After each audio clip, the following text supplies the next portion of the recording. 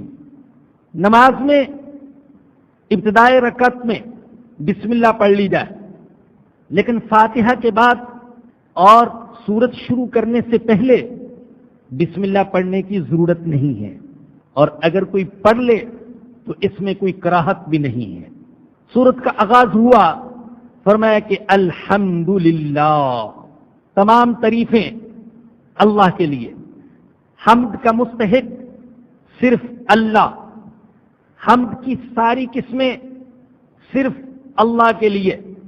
ازل میں بھی حمد اسی کے لیے تھی، ابد میں بھی حمد اسی کے لیے. پھر جیسے اس کی ذات بے کراں، بے حد، بے ساحل، اسی طریقے سے اس کی حمد بھی بے کراں، اس کی حمد کا کوئی کنارہ نہیں. ہر مکان میں اس کی حمد، اور ہر زمان میں اس کی حمد. زمین میں اس کی حمد، آسمانوں میں اس کی حمد، سمندروں میں اس کی حمد، جنگلوں میں اس کی حمد، پہاڑوں میں اس کی حمد، ہر جگہ اس کی حمد، اور ہر وقت اس کی حمد. ساری مخلوق اس کی حمد کرتی ہے، آسمانی مخلوق بھی اور زمینی مخلوق بھی، بری مخلوق بھی اور بحری مخلوق بھی، ناری مخلوق بھی اور نوری مخلوق بھی. اہل ایمان تو اس کی حمد کرتے ہیں قول سے اور عمل سے. اہل کفر اگرچہ قول سے اللہ کی حمد نہیں کرتے، لیکن ان کا وجود، ان کا حال، ان کی فطرت، ان کے قوا وہ اللہ کی حمد کرتے ہیں. کافر کا وجود اللہ کا عطا کرتا ہے، اسے سر اللہ نے عطا کیا ہے، اسے چہرہ اللہ نے عطا کیا، اسے آنکھیں اللہ نے عطا کی، اسے زبان اللہ نے عطا کی، اسے کان اللہ نے عطا کیے، اسے دل دماغ اللہ نے عطا کیا، اسے چلنے کی طاقت اللہ نے عطا کی، اسے زندگی اللہ نے عطا کی. اس لیے اگر وہ اپنی زبان سے الحمدللہ نہیں کہتا تو اس کے جسم کا ایک ایک عضو، ایک ایک رواں زبان حال سے الحمدللہ کہہ رہا ہے. اللہ ہماری حمد کا محتاج نہیں. ہماری حمد سے اللہ کی ذات کو کوئی فائدہ نہیں ہوتا اور اس کی ذات کو کوئی بلندی نہیں ملتی، بلکہ اللہ کی حمد سے حمد کرنے والے کو بلندی نصیب ہوتی ہے. جو جتنی اللہ کی حمد کرنے والا، اسے اتنی ہی بلندی سے نوازا جاتا ہے. اور آپ جانتے ہیں کہ ہمارے آقا کا تو نام ہی محمد، احمد، حامد، محمود صلی اللہ علیہ وسلم، اور ہم آپ کے لیے جس مقام کی ہر اذان کے بعد دعا کرتے ہیں وہ مقام بھی مقام محمود. وَابْعَثْهُ مَقَامًا مَحْمُودًا، حمد والا مقام اللہ ہمارے نبی کو عطا فرمانا. قرآن کریم میں تقریباً 17 آیات میں حمید کی صفت آئی کہ اللہ قابل تعریف ہے، اور 11 جگہ حمید کے ساتھ غنی بھی آیا ہے، اور غنی کا معنی بے پرواہ. وہ حمید ہے، قابل تعریف ہے، لیکن کسی کی تعریف کا محتاج نہیں ہے اور کسی کی تعریف کی پرواہ نہیں کرتا. اگر اس کائنات میں کوئی ایک انسان بھی اس کی تعریف نہ کرے تب بھی تعریف اس کے لیے ہے، اور اس کی شان میں کوئی نقص نہیں آتا. اور اگر سارے کے سارے اس کی تعریف کریں تو پھر اس کی ذات میں کوئی کمال، کوئی مزید کمال پیدا نہیں ہوتا.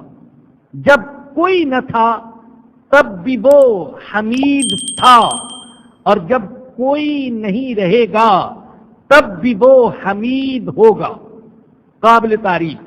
وَاعْلَمُوا أَنَّ اللَّهَ غَنِيٌّ حمید. الحمدللہ، تمام تعریفیں اللہ کے لیے۔ اللہ اس میں ذات ہے، یہ فارسی کے خدا اور انگریزی کے گاڈ کی طرح نہیں ہے کہ جس کا اطلاق اوروں پر بھی ہو سکتا ہے۔ اللہ کا اطلاق اس کی ذات کے سوا کسی پر نہیں ہو سکتا۔ رب العالمین، تمام تعریفیں اللہ کے لیے جو تمام جہانوں کا رب، تمام جہانوں کا پروردگار، تمام جہانوں کا مالک، ہر چیز میں اس کا تصرف چلتا ہے، اس کا اختیار چلتا ہے، ہر چیز اس کی ملکیت۔ اور رب کا معنی اہل لغت نے لکھا ہے انشاء الشیء حالا فحالا الی حد التمام، کسی چیز کو لمحہ بلمحہ، درجہ بدرجہ ترقی دینا، پالنا، یہاں تک کہ کمال تک پہنچا دینا۔ اللہ پانی کے ایک گندے قطرے کو ترقی دیتا ہے اور ترقی دیتے دیتے جیتے جاگتے انسان کی صورت میں پیدا کر دیتا ہے۔ اسی قطرے میں اور اسی قطرے سے اللہ ایک علامہ کو، ایک محدث کو، ایک مفسر کو، ایک دائی کو، ایک مجاہد کو، ایک ذکی اور ذہین انسان کو پیدا کر دیتا ہے۔ اللہ ایک بیج کی پرورش کرتا ہے، مٹی کی تاریکی میں پڑا ہوا بیج، اللہ اسے ترقی دیتا ہے، اس کی پرورش کرتا ہے، یہاں تک کہ اسے درخت کی صورت میں لے آتا ہے، سایہ دینے والا درخت اور پھل دینے والا درخت۔ اس دنیا کو بھی تو اسی نے ترقی دی۔ دنیا کا آغاز پانی سے ہوا اور خشکی کے ایک ٹکڑے سے ہوا، اور اللہ نے دنیا کو یہاں تک پہنچا دیا۔ یہ دنیا ترقی پذیر ہے، دن بدن ترقی کر رہی ہے۔ بہت سی چیزیں جن سے آج سے 200 سال کا پہلے کا انسان ناواقف تھا، آج ان سے واقف، اور ہو سکتا ہے کہ آج سے 100 سال بعد جو چیزیں آنے والی ہیں وہ ہمارے تصور بھی نہ ہو۔ وہ رب ہے، اور رب ہے عالمین کا، رب العالمین۔ عالمین عالم کی جمع، اور عالم کا معنی ہے ما یعلم بہ الشیء، جس کے ذریعے سے کسی چیز کو جانا جاتا ہے۔ کہا گیا کہ انسان جب اس عالم میں غور و فکر کرتا ہے تو اللہ کو جان لیتا ہے، اللہ کو پہچان لیتا ہے۔ کسی نے نباتات میں غور و فکر کیا، اللہ کو جان لیا۔ کسی نے سمندروں میں غور و فکر کیا، اللہ کو جان لیا۔ کسی نے سورج اور چاند کی رفتار میں غور و فکر کیا، اللہ کو جان لیا۔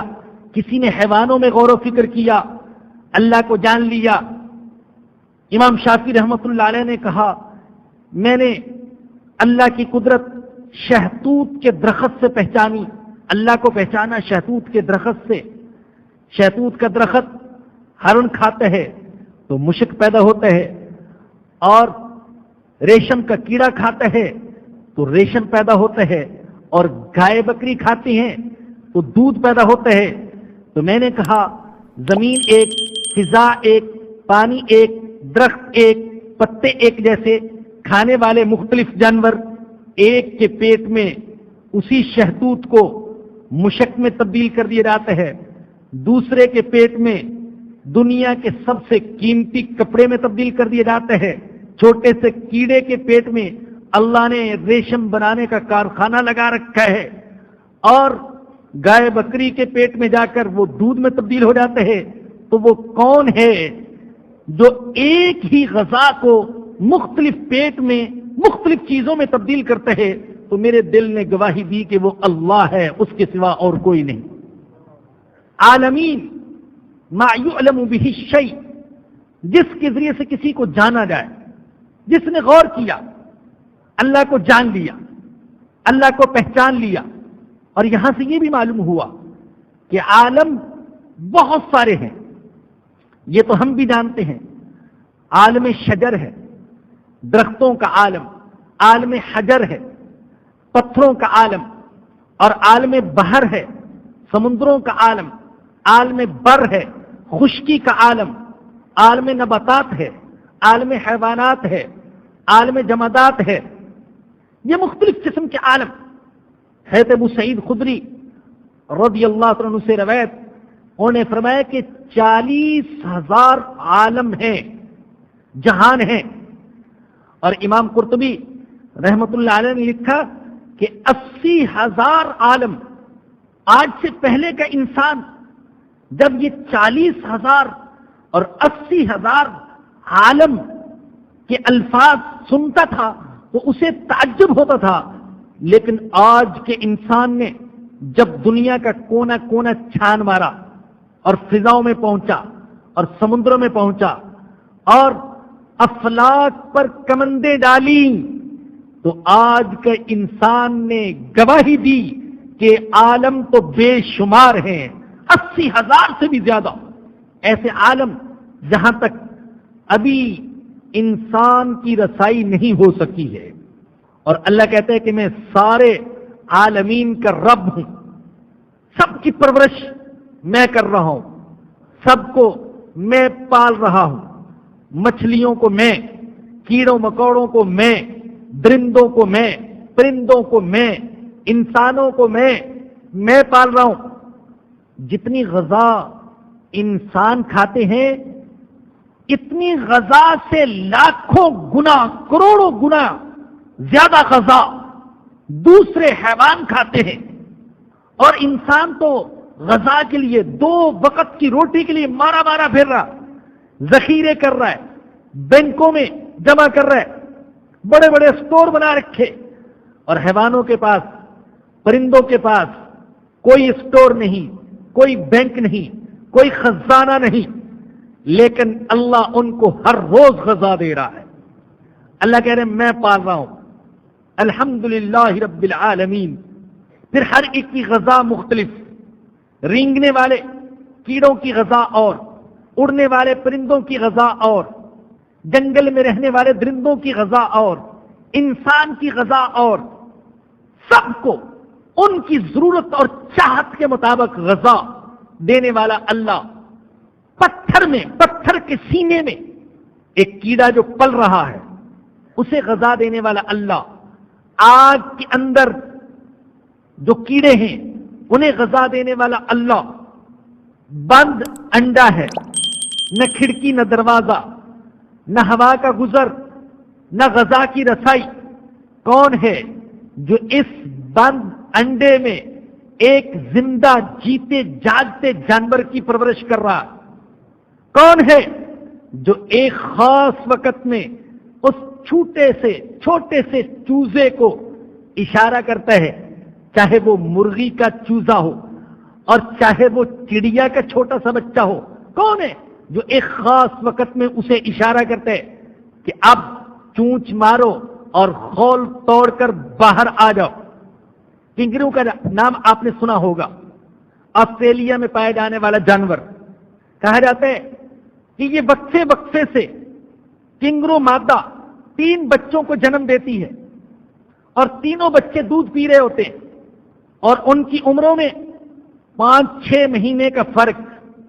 ایک بچہ وہ ہے جس کو زیادہ چربی والے دودھ کی ضرورت، دوسرا بچہ وہ ہے جس کو کم چربی والے دودھ کی ضرورت، اور تیسرا نومولود بچہ وہ ہے جس کو بالکل ہلکے دودھ کی ضرورت. اللہ نے کنگرو مادہ میں جو پستان لگائے، ہر ایک بچے کے لیے نپل الگ، پستان الگ، اور تینوں کے لیے الگ الگ قسم کا دودھ ایک پیٹ سے نکل رہا ہے. وہ کون ہے؟ 1.5 سال کا بچہ ہے، اس کی صلاحیت کے مطابق دودھ نکل رہا ہے. سال کا بچہ ہے اس کی ضرورت کے مطابق، اور 6 مہینے کا بچہ ہے تو اس کی ضرورت کے مطابق. ماں ایک ہے، غذا اس کی ایک ہے، پیٹ ایک ہے، سینہ ایک ہے، لیکن اس نے ایک ہی سینے میں ایک ہی غذا سے تینوں بچوں کے لیے ان کی ضرورت کے مطابق الگ الگ دودھ نکالا. کیا یہ کنگرو مادہ نے خود کیا؟ کیا کسی انسان نے کیا؟ نہیں، اس نے کیا. جو کہتا ہے کہ الحمدللہ رب العالمین، میں تمام جہانوں کا رب ہوں، تمام جہانوں کا پروردگار۔ رب العالمین کی ترکیب پر ایک اور پہلو سے بھی غور کیجیے۔ اہل بابل نے کہا کہ وہ ہمارا رب ہے، مصریوں نے کہا ہمارا رب ہے، یونانیوں نے کہا صرف ہمارا رب ہے، رومیوں نے کہا صرف ہمارا رب ہے۔ عربوں میں سے ہر قبیلے نے الگ الگ اپنا معبود بنا رکھا تھا۔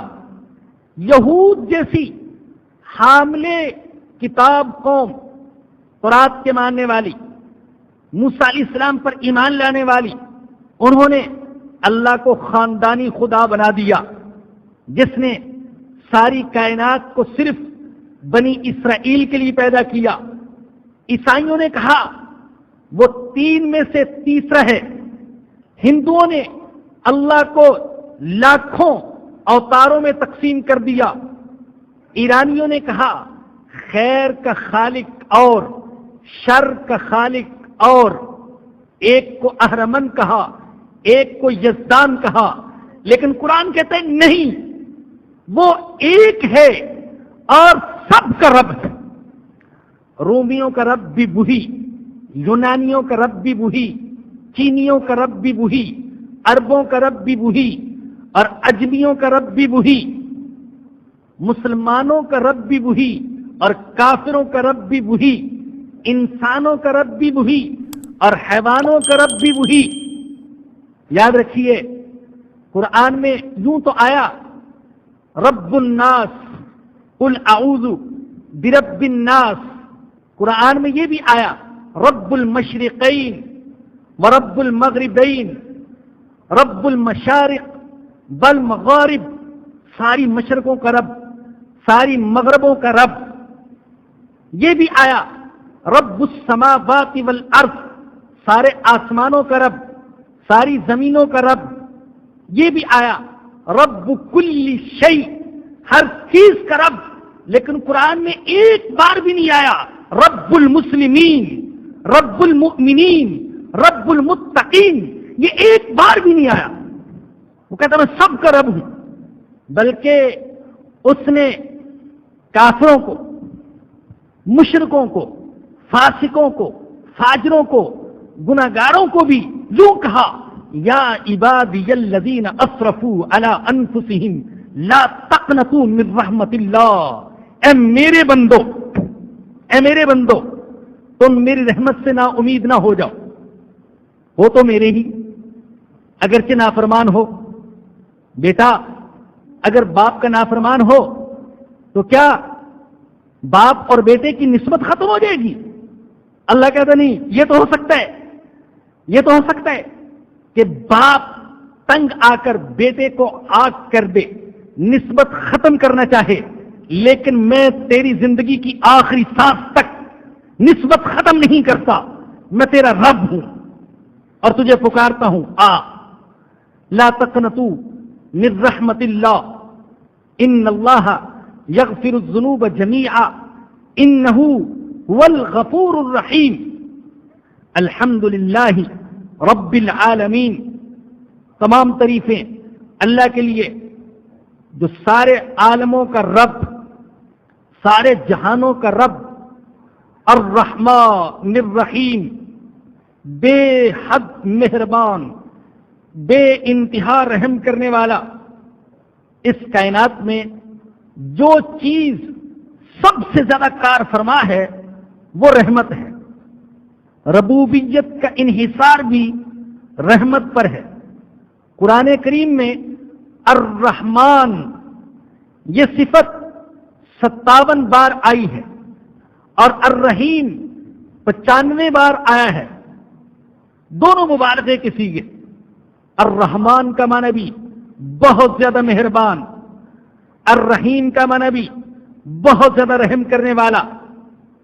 بعض علماء نے دونوں میں فرق یہ بیان کیا کہ رحمان وہ ہے جو رحمت کی صفت کے ساتھ متصف ہے، اور رحیم وہ ہے جس سے رحمت کا فعل صادر ہو رہا ہے.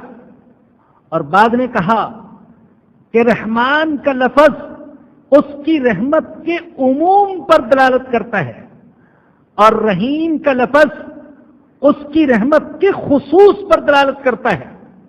وہ رحمان ہے مومن اور کافر، عالم اور جاہل، عابد اور فاسق و فاجر، سب کے لیے. اور قیامت کے دن وہ رحیم ہوگا صرف مومنوں کے لیے. الرحمن الرحیم. اور امام ابن کثیر رحمۃ اللہ علیہ نے حضرت عبداللہ بن مبارک رحمۃ اللہ علیہ کا قول نقل کیا. انہوں نے اپنے انداز میں فرق کیا.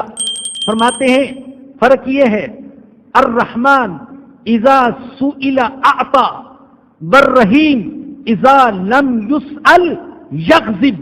رحمان وہ ہوتا ہے جس سے جب سوال کیا جائے تو دیتا ہے، اور رحیم وہ ہوتا ہے جس سے سوال نہ کیا جائے تو ناراض ہو جاتا ہے.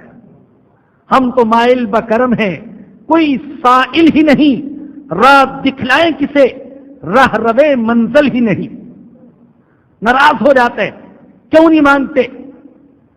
اس عالم کی تخلیق اس کی رحمت ہے، یہ ہوا کی حرکت اس کی رحمت، یہ سورج کی روشنی اس کی رحمت، چاند کی چاندنی اس کی رحمت، یہ شب اور روز کا نظام اس کی رحمت، یہ بارش کا برسنا اس کی رحمت، یہ نباتات کی روئیدگی اس کی رحمت، یہ رزق حلال اس کی رحمت، یہ کالے رنگ کے جانور کے پیٹ میں سے گوبر اور خون کے درمیان میں سے صاف شفاف سفید غذا بخش طاقتور دودھ نکالنا، یہ اس کی رحمت. وحی کا نزول اس کی رحمت، انبیاء کا سلسلہ اس کی رحمت، اور محمد الرسول اللہ صلی اللہ علیہ وسلم کی آمد اس کی رحمت، سراپا رحمت. اللہ نے کہا وما ارسلناک الا رحمتا للعالمین. ہم نے آپ کو عالمین کے لیے رحمت بنا کے بھیجا. اللہ نے کہا میں ہوں رب العالمین اور میرے حبیب آپ ہیں رحمت للعالمین، جہانوں کے لیے رحمت. یہ عبادات کا نظام اس کی رحمت، یہ رکوع اور سجدے کی توفیق اس کی رحمت، یہ قرآن اس کی رحمت، قرآن کی تلاوت اس کی رحمت. اس کے رحمان اور رحیم ہونے کی قسم، میرا قرآن کو ہاتھ لگانا یہ اس کی رحمت کا نتیجہ، میرا سنانا اس کی رحمت، آپ کا سننا اس کی رحمت. اگر اس کی رحمت نہ ہوتی نہ میں سنا سکتا نہ آپ سن سکتے. یہ اس کی رحمت. وہ گناہوں پر فوراً نہیں پکڑتا، یہ اس کی رحمت.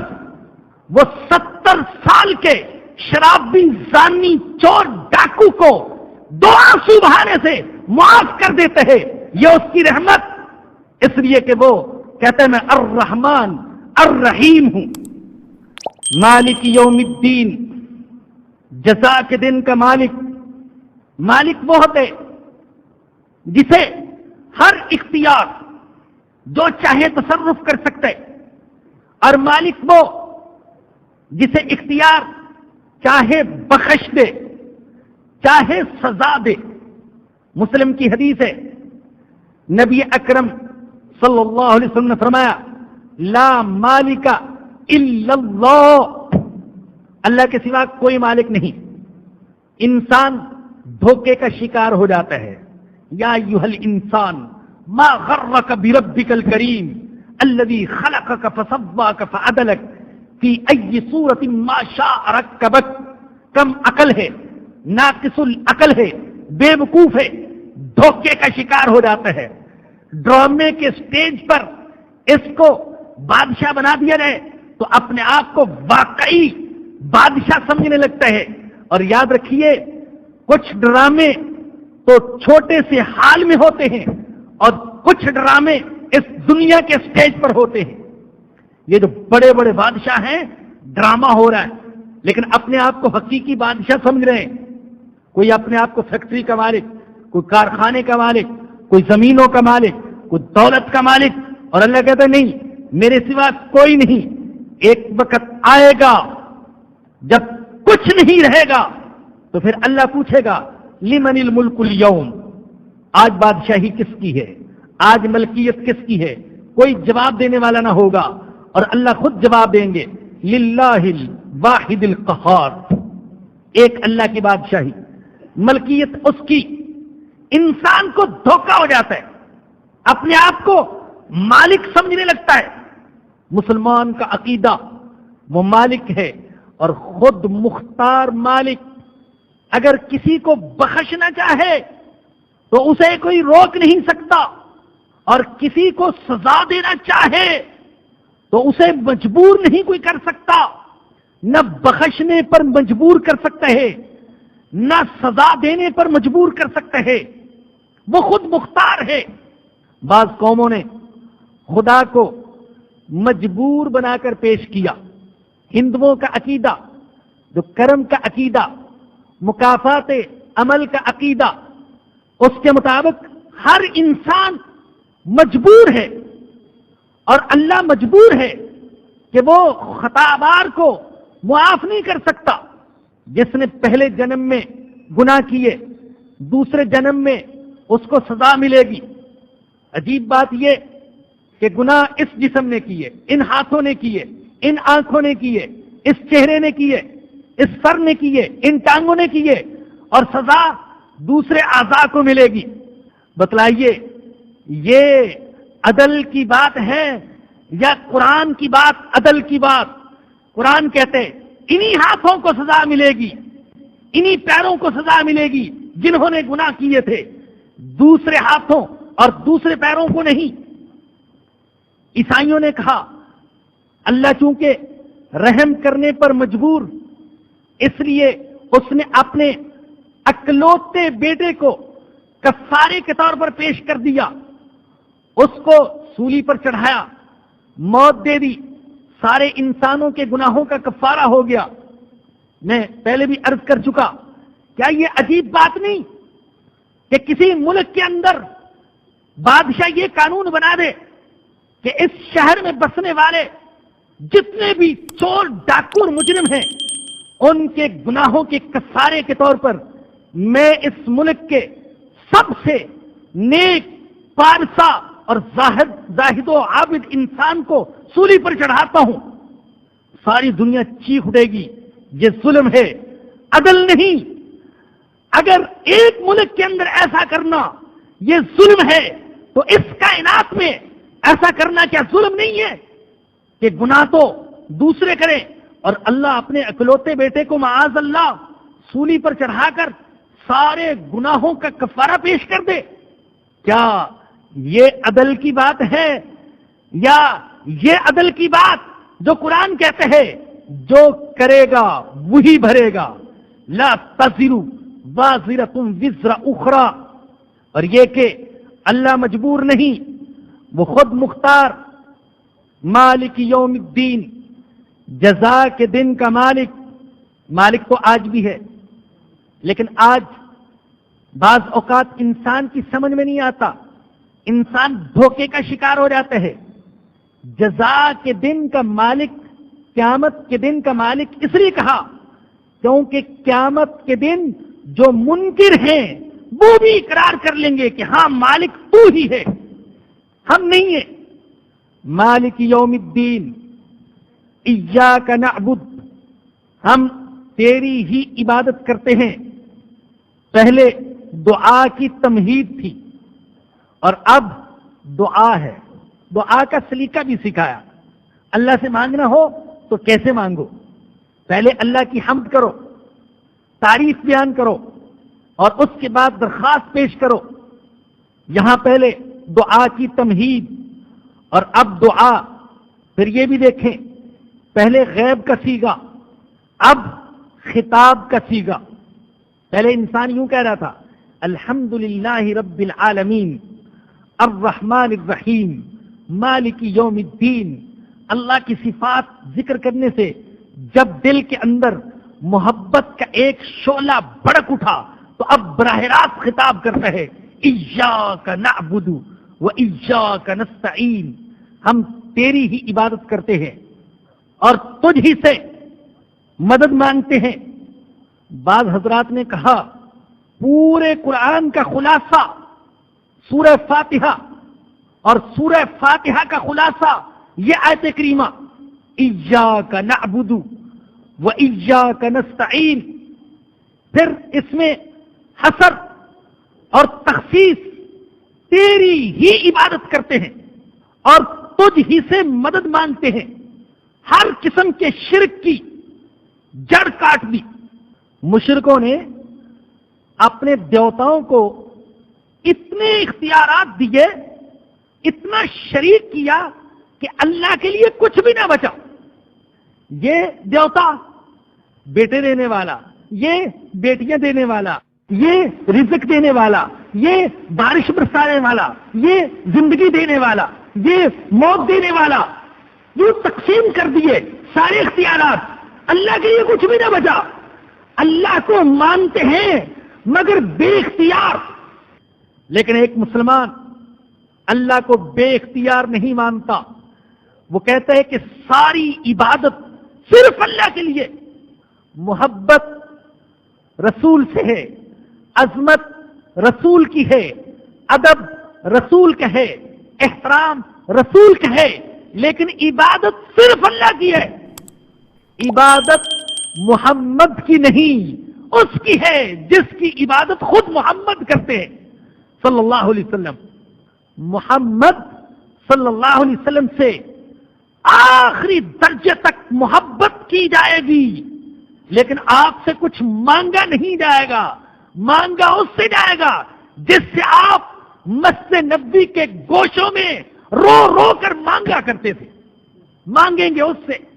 عبادت صرف اسی کی اور ساری عبادتیں اسی کی، صدقہ بھی اسی کے لیے، خیرات بھی اسی کے لیے، نظر بھی اسی کے لیے، نیاز بھی اسی کے لیے، رکوع بھی اسی کے لیے، سجدہ بھی اسی کے لیے، قیام بھی اسی کے لیے، قعود بھی اسی کے لیے، حج بھی اسی کے لیے، عمرے بھی اسی کے لیے، اور دعا بھی اسی سے۔ ہندوؤں کی طرح ہمارے لاکھوں خدا نہیں، ایک ہے۔ عیسائیوں کی طرح ہماری سنی والے تین نہیں ہیں، ایک ہے۔ ایاک نعبد، ہم تیری ہی عبادت کرتے ہیں۔ اور دیکھو سیغہ اللہ نے جمع کا استعمال کیا، یہ نہیں کہا ایاک اعبد، میں تیری عبادت کرتا ہوں، بلکہ فرمایا ایاک نعبد، ہم تیری عبادت کرتے ہیں۔ اللہ میں اکیلا ہی نہیں مانگ رہا، اللہ ہم سب مانگ رہے ہیں، ساری جماعت مانگ رہی، ساری امت مانگ رہی۔ قرآن کریم کا اگر آپ مطالعہ فرمائیں تو اللہ نے جو دعائیں ذکر فرمائی ہیں وہ جمع کے صیغے کے ساتھ ہیں۔ ربنا ظلمنا انفسنا، ربنا آتنا فی الدنیا، ربنا لا تزغ قلوبنا، جمع کے صیغے کے ساتھ۔ اللہ ہم سب مانگتے ہیں، اور علماء نے سب کو شریک کرنے میں ایک حکمت یہ بھی بیان کی ہے کہ جب بندہ کہتے ہیں اللہ ہم سب مانتے ہیں تو ذہن کے کسی گوشے میں یہ خیال بھی ہے کہ میں تو گناہگار ہوں، ہو سکتا ہے میری قبول نہ ہو، لیکن جب سب کو شریک کر رہا ہوں تو ممکن ہے سب میں سے کسی ایک اللہ کے بندے کی اللہ قبول کر لے اور اس کی برکت سے میری بھی قبول فرما لے۔ اس لیے کہ اس کی شان سے بعید بات ہے جب کئی مانگنے والے ہوں اور ایک کی قبول کرے اور دوسروں کی قبول نہ کرے۔ ایاک نعبد، ہم تیری ہی عبادت کرتے ہیں۔ عبادت ذلت اور احتیاج کا آخری مرتبہ، ذلت اور محتاجگی کا آخری مرتبہ جو ہے اس کو عبادت کہتے ہیں۔ لہذا اس کا مستحق صرف وہی جو عظمت کے آخری مرتبے پر فائز ہے۔ جو خود محتاج ہیں، عبادت ان کی نہیں، سارے انبیاء محتاج، سارے اولیاء محتاج، سارے محدث محتاج، سارے صحابہ محتاج، کوئی بھی احتیاج سے پاک نہ تھا، احتیاج سے پاک صرف اللہ۔ ایاک نعبد، ہم تیری ہی عبادت کرتے ہیں۔ اور توجہ سے ایک بات کو سن لیجیے گا، بعض اللہ والوں نے کہا یہ جو عبودیت کی نسبت ہے کہ میں تیری عبادت کرتا ہوں، تو میرا معبود ہے، میں تیرا عابد اور بندہ ہوں، یہ جو عبودیت کی نسبت ہے یہ سالک اور بندے کے مقام کی انتہا ہے۔ جسے یہ نسبت حاصل ہو جائے اسے ولایت حاصل ہو گئی۔ یہ نسبت، بندگی کی نسبت، بندہ ہونے کی نسبت، عبادت کی نسبت، اس کے ساتھ ایاک نعبد و ایاک نستعین، اور ہم تجھ ہی سے مدد طلب کرتے ہیں۔ کس چیز میں؟ ایک ایک چیز میں تجھ سے مدد طلب کرتے ہیں۔ اللہ رزق کمانے میں تجھ سے مدد طلب کرتے ہیں، دکان چلانے میں تجھ سے مدد طلب کرتے ہیں، بیج بوتے ہیں زمین میں لیکن اس کو پودا بنانے میں تجھ سے مدد طلب کرتے ہیں۔ حد یہ کہ اللہ عبادت میں بھی تجھ ہی سے مدد طلب کرتے ہیں کہ تو ہی عبادت کی توفیق دے دے۔ اہدنا الصراط المستقیم، ہم کو ہدایت دے سیدھے راستے کی، دکھا دے سیدھا راستہ، کھول دے سیدھا راستہ، چلنے کی توفیق دے دے سیدھے راستے پر، تو جمائے رکھنا سیدھے راستے پر، اور اللہ چلتے چلتے منزل تک پہنچا دینا۔ یہ سارے معنی ہیں اس کے۔ اہدنا الصراط المستقیم، ایک مومن قدم قدم پر اپنے آپ کو اللہ کی ہدایت کا محتاج سمجھتا ہے، اس لیے وہ شعور کی ابتدا سے لے کر زندگی کی آخری سانس تک یہ کہتا رہتا ہے اہدنا الصراط المستقیم، ہر روز کہتا ہے، ہر نماز میں کہتا ہے، اور کیا نیک اور کیا بد ہر کوئی کہتا ہے اہدنا الصراط المستقیم، ہم کو ہدایت دے سیدھے راستے کی، دکھا دے سیدھا راستہ۔ اللہ جمائے رکھنا سیدھے راستے پر، ایسا نہ ہو سیدھے راستے پر چلتے چلتے ہمارے قدموں میں لغزش پیدا ہو جائے، ہم ڈگمگا جائیں، شیطان کے ہتھے چڑھ جائیں، گمراہ فرقوں کی طرف چلے جائیں۔ اللہ ایسے نہ کرنا، تو بچائے رکھنا۔ اللہ ایمان کی پونجی لے کر چلے ہیں، زمانہ بڑا خطرناک ہے، اللہ تو بچائے رکھنا، سیدھے راستے پر چلاتے رہنا، یہاں تک کہ ہم تیرے حضور جب پیش ہوں تو ایمان کا سرمایہ پیش کر سکیں کہ اللہ ہم اس امانت کو تیرے حضور لے کر آ گئے۔ اہدنا الصراط المستقیم، ہم کو ہدایت دے سیدھے راستے کی۔ صراط الذین انعمت علیہم، ان لوگوں کا راستہ جن پر تو نے انعام کیا۔ ہو سکتا ہے انسان بھٹک جائے، سیدھے راستے پر چلنا تو چاہتا ہے لیکن سیدھے راستے کے تعین میں غلطی کر جائے کہ سیدھا راستہ ہے کون سا، تو اللہ نے خود ہی وضاحت فرما دی، یوں مانگو کہ ان لوگوں کا راستہ جن پر تو نے انعام کیا۔ اور وہ کون ہیں جن پر اللہ نے انعام کیا؟ سورہ نساء کی آیت نمبر 69 میں اللہ نے وضاحت فرمائی، وَمَن يُطِعِ اللَّهَ وَالرَّسُولَ فَأُولَٰئِكَ مَعَ الَّذِينَ أَنْعَمَ اللَّهُ عَلَيْهِم مِّنَ النَّبِيِّينَ وَالصِّدِّيقِينَ وَالشُّهَدَاءِ وَالصَّالِحِينَ، یہ ہیں جن پر میں نے انعام کیا، نبی، صدیق، شہداء، صالحین، ہر ایک پر اس کی بساط کے مطابق، اس کے مرتبے کے مطابق انعام کیا۔ اور اللہ نے انسانوں میں سے سب سے زیادہ انعام کیا محمد الرسول اللہ صلی اللہ علیہ وسلم پر۔ تو جب ہم یہ کہتے ہیں ہمیں سیدھے راستے پر چلا، ان لوگوں کا راستہ جن پر تو نے انعام کیا، اس میں سارے انبیاء آگے، سارے اولیاء آگے، صدیق آگے، شہداء آگے، صلحاء آگے، اور سب سے بڑھ کر محمد الرسول اللہ صلی اللہ علیہ وسلم آگے۔ اے اللہ تو ان کے راستے پر چلنے کی توفیق عطا فرما جن پر تو نے انعام کیا۔ امام ابن جریر رحمت اللہ علیہ مشہور مفسر ہیں، وہ فرماتے ہیں کہ انعمت سے ثابت ہوا کہ جنہیں ہدایت ملی انہیں رب کے انعام کی وجہ سے ملی۔ صراط الذین انعمت علیہم، یہاں سے یہ بھی ثابت ہوا کہ صرف کتاب پر عمل کافی نہیں، کتاب لانے والے کی بھی اتباع ضروری ہے، اور اللہ والوں کی صحبت بھی ضروری ہے، اللہ والوں کے ساتھ بیٹھنا ضروری ہے۔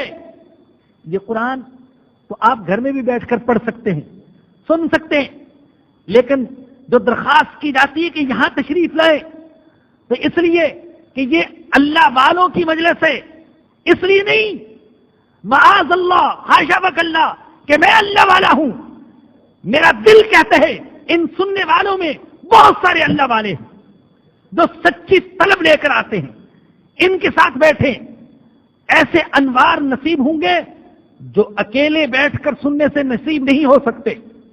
جماعت کے ساتھ نماز پڑھنے کی فضیلت ایسے تو نہیں ہے۔ صراط الذین انعمت علیہم غیر المغضوب علیہم، نہ کہ ان لوگوں کا راستہ جن پر غضب ہوا۔ صراط مستقیم کی ایجابی تعریف تو ہو چکی، اب سلبی انداز میں اس کا بیان۔ اے اللہ ان لوگوں کے راستے سے بچانا جن پر غضب ہوا، ولا الضالین، اور ان لوگوں کے راستے سے بھی بچانا جو گمراہ ہوئے، ان کے راستے پر ہم نہ چلنے لگے۔ کون ہیں جن پر غضب ہوا؟ کون ہیں جو گمراہ ہوئے؟ مفسرین نے بہت سی باتیں لکھی ہیں، مجھے تو امام راضی رحمت اللہ علیہ کی بات پسند آئی۔ وہ فرماتے ہیں جو لوگ عملی گناہوں میں مبتلا تھے وہ ہیں مغضوب علیہم، اور جو فکری، نظریاتی اور اعتقادی گمراہی میں مبتلا تھے وہ ہیں ضالین۔ اے اللہ ان لوگوں سے بھی بچانا جو عمل کے اعتبار سے گمراہ، اور ان لوگوں سے بھی بچائے رکھنا جو فکر و نظر کے اعتبار سے گمراہ۔ آمین۔ آمین کا معنی استجب، اے اللہ قبول فرما لے۔ آخر میں یہ کہہ دینا مستحب ہے، یہ بھی ایک دعا ہے۔ آمین استجب، اللہ اس دعا کو قبول فرما لے۔ وآخر دعوانا الحمدللہ رب العالمین۔ یہ ایک تو خوشخبری ہی کہہ لیجئے کہ الحمدللہ 26واں پارہ بھی بکس کی صورت میں آ گیا ہے، جن حضرات کو ضرورت ہو وہ باہر سے حاصل کر سکتے ہیں۔ یہ کہ ہماری بہن نے خط لکھا ہے، اس میں 3 باتیں ہیں۔ پہلی بات تو پردے سے متعلق ہے، اور میں نے درس کی انتظامیہ کو مطلع کر دیا کہ چونکہ خواتین زیادہ ہو گئیں تو پردے کا خاص اہتمام کیا جائے تاکہ دروازے میں بیٹھنے والی جو خواتین ہیں وہ بے پردہ نہ ہوں۔ دوسری بات انہوں نے جو لکھی ہے، کئی حضرات اور بھی پوچھتے رہتے ہیں، اس لیے پڑھ کر سنا دیتا ہوں۔ الہدا انٹرنیشنل کا فتنہ، جیسا کہ اس میں پڑھی لکھی دیندار عورتیں بھی مبتلا ہو رہی ہیں، تکلیف کا باعث ہے۔ آپ جیسا مناسب سمجھے رسالہ شائع کر دے، یا ضرب مومن میں یا خواتین کے اسلام میں رہنمائی فرما دیجیے۔ تو میری درخواست یہ ہے، اس موضوع پر بازار میں کتابیں موجود ہیں۔ میری جو سوچ ہے وہ یہ کہ کام کا جواب کام سے دینا چاہیے۔ اگر وہ غلط انداز میں قرآن کی اشاعت کر رہی ہیں یا غلط تفسیر بیان کرتی ہیں تو ہم پر لازم ہے کہ ہم بجائے تنقید کرنے کے اور بجائے فتویٰ بازی میں پڑھنے کے، ہم قرآن کریم کی صحیح تفسیر بیان کریں اور درس قرآن کے زیادہ سے زیادہ حلقے قائم کریں۔ جب انشاءاللہ حقیقت لوگوں کے سامنے آئے گی تو غلط تفسیروں سے اور غلط مفسروں سے وہ خود ہی دور ہو جائیں گے۔ اور آخر میں یہ فرماتی ہیں، تیسری بات انہوں نے یہ کہی کہ دعا کیجئے کہ تا حیات میرا کوئی درس ایسا نہ ہو کہ میں نہ سن سکوں. ہمیشہ ہمیشہ درس کی شرکت کی حاضری کی دعا فرما دیجئے. میں صرف آپ کے لیے نہیں سب کے لیے دعا کرتا ہوں کہ اللہ پاک آپ میں سے کسی کا بھی درس ناغا نہ ہونے دے. بلکہ درخواست کرتا ہوں کہ عہد کیجیے، ارادہ کیجیے، عزم کیجیے، ہفتے میں ایک دن 1 گھنٹہ اللہ کی کتاب کے لیے ضرور نکالیے. میں خود بہت دور سے آتا ہوں، یقین کریں اللہ کی کتاب کے لیے تو کچھ بھی قربانی نہیں ہے، لیکن انسانی میزان میں تولا جائے تو بڑی قربانی دے کر آتا ہوں، بڑے خطرات کا سامنا کر کے آتا ہوں، اور الحمدللہ ہر ہفتے حاضر ہوتا ہوں. آپ بھی عزم کیجئے کہ انشاءاللہ جو 25 پارے رہ گئے ہیں وہ ضرور سنیں گے. ارادہ ہے نا بھی انشاءاللہ. اللہ سب کو توفیق عطا فرمائے. یہ میرے بھائی نے پچھلی دفعہ بھی سوال کیا تھا، اس دفعہ بھی سوال کیا کیا یہاں بیٹھ کر قرآن کھول کر سامنے رکھ سکتے ہیں؟ لوگ کہتے ہیں پیٹھ ہوتی ہے اور منع کرتے ہیں. آپ رکھ سکتے ہیں. پیٹھ نہ ہونا، پیٹھ ہونے سے بچانا یہ ایک ادب کی بات تو ہے، لیکن مجبوری کے تحت علماء نے اجازت دی ہے کہ جہاں اس سے بچنا ممکن نہ ہو تو وہاں پیٹھ ہو سکتی ہے. ایک درخواست یہ کرنی ہے کہ بعض ساتھی بعض اوقات یہ کرتے ہیں کہ جامع مسجد توابین کے لیے یہاں مجھے آ کر چندہ وغیرہ دے دیتے ہیں، تو ازراہ کرم ایسا نہ کیا کریں. مجھے یہ اچھا بھی نہیں لگتا. جس کا دل چاہتا ہو باہر اسپتال پر وہ جمع کرا دیا کرے. درود شریف پڑھ لیجیے. اللہم صلی علی محمد وعلی آل محمد. الحمدللہ رب العالمین والصلاة والسلام علی سید الانبیاء والمرسلین. ربنا ظلمنا انفسنا وان لم تغفر لنا وترحمنا لنکونن من الخاسرین. اے اللہ ہم بہت گنہگار ہیں، معاف فرما دے. اللہ ہم قابل رحم ہیں، ہم پر رحم فرما. اللہ ہم توبہ کرتے ہیں، تو ہماری توبہ قبول فرما. اللہ ہمارے گناہوں پر پردہ ڈال دے. اللہ دنیا میں بھی رسوا نہ فرمانا، آخرت میں بھی رسوا نہ فرمانا. اللہ ہمیں قرآن کا نور عطا فرما. اللہ قرآن کی تلاوت کی توفیق عطا فرما. قرآن سمجھنے کی توفیق عطا فرما، پڑھنے کی توفیق عطا فرما، پڑھانے کی توفیق عطا فرما. پوری دنیا تک قرآن کے پیغام کو پہنچانے کی توفیق عطا فرما. اللہ عمل کی توفیق عطا فرما. اللہ دنیا پیاسی ہے، روحانی اعتبار سے پیاسی ہے، اور ان کی پیاس کا علاج ایمان اور قرآن کے سوا کچھ نہیں. اللہ ہمیں توفیق دے کہ تیری کتاب مقدس کے پیغام کو دنیا کے کونے کونے تک پہنچا دے. اللہ تو توفیق دے دے. اللہ ہم اس قابل نہیں. اللہ تو چاہے تو کیڑوں مکوڑوں سے کام لے سکتے ہیں. اللہ پرندوں سے کام لے سکتے ہیں. اللہ درندوں سے کام لے سکتے ہیں. اللہ ہم تو تیرے نبی کے گنہگار امتی ہیں. اللہ تو ہمیں اپنی کتاب مقدس کی خدمت کے لیے قبول فرما لے. اللہ تو قبول فرما لے. اللہ تو قبول فرما لے. اللہ اخلاص نصیب فرما دے. اللہ وہ اوصاف، وہ صلاحیتیں عطا فرما دے جو تیری کتاب مقدس کے لیے ضروری ہیں. اللہ قرآن کی سچی محبت عطا فرما دے. اللہ ہمیں ہماری نسلوں کو قرآن سے محروم نہ فرمانا، قرآن کی خدمت سے محروم نہ فرمانا. اللہ قرآن کو ہماری زندگی کا ساتھی بنا. اللہ قبر کا ساتھی بنا. اللہ حشر کا ساتھی بنا. اللہ جنت کا ساتھی بنا. اللہ ہم نے سورۃ الفاتحہ سے آغاز کر دیا. اللہ تکمیل کی توفیق تو عطا فرما دے. اللہ تو توفیق عطا فرما دے.